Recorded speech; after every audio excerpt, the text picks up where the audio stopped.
Right now, as you read these words, your brain is inventing things, colors that aren't there, sounds that never happened, memories of moments you never lived, and the terrifying part you will never notice because the machine that lies to you is the same machine you use to detect lies. There is no way out of this trap, not through logic, not through awareness, not even through this video. You're about to learn something that cannot be unlearned. So before we begin, ask yourself one question. If your mind has been deceiving you your entire life, how would you even know? In 2011, a woman sat in a research lab and stared at a black screen. Nothing on it, no image, no motion, just darkness. And yet she described in vivid detail a shape drifting across it. She wasn't lying. She wasn't hallucinating in the clinical sense. She was doing exactly what every human brain does, every single second of every single day. She was predicting. Your brain doesn't actually see the world. It builds a model of the world, a simulation, and shows you that instead. Light doesn't come with labels. Sound doesn't arrive as language. Raw sensory data is chaos, a storm of electric noise with no meaning attached. So your brain does something almost unbelievable. It guesses.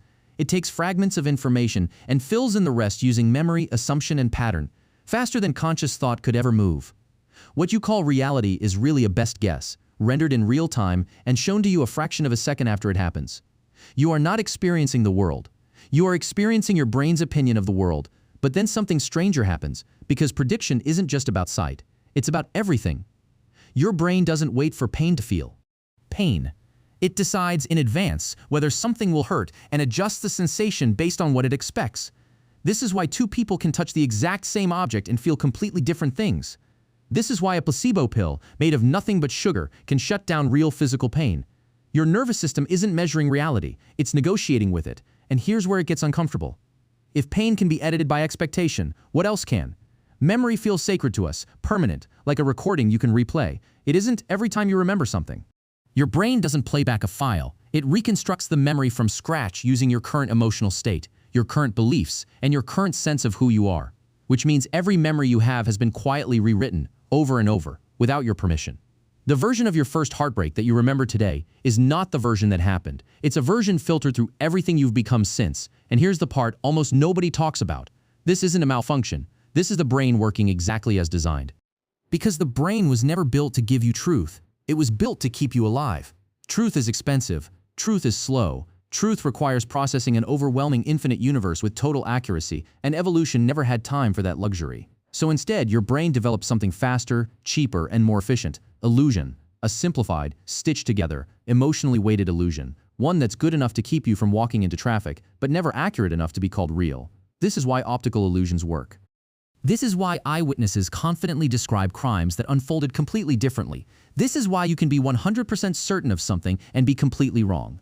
Confidence was never proof of truth. It's just proof that your brain stopped searching. But this is where everything changes, because it's not just your senses being edited. It's you, the sense of being one continuous self, living a single unbroken life. That feeling is also a construction, a story your brain tells to keep your decisions, memories, and identity feeling like they belong to one coherent person.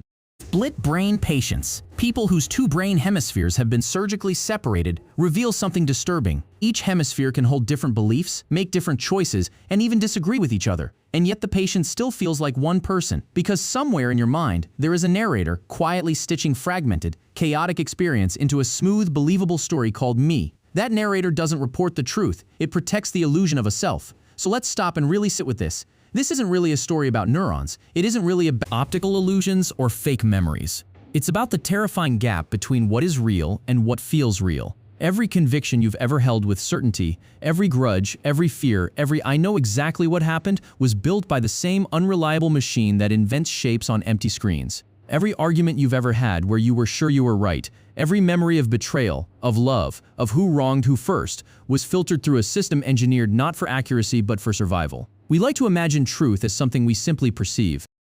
But perception was never neutral. It was never innocent. It has always had an agenda. Keep you alive, keep you consistent, keep the story of you intact, even if that means lying to your face every single day forever. And maybe that's the most unsettling realization of all. We don't experience reality. We experience a beautifully engineered rumor about reality, one so convincing we forgot it was ever a rumor at all. So here's the question that should follow you long after this video ends. If your senses are guesses, if your memories are reconstructions, if your certainty means nothing, and your sense of self is just a story your brain insists on telling, then who exactly is doing the doubting right now? Maybe the most honest thing a human mind can ever say isn't, "I know." Maybe it's this: "I'm a story told by a machine that was never built to tell the truth, only to keep me believing one." And somehow, that story is still the only thing you'll ever call yourself.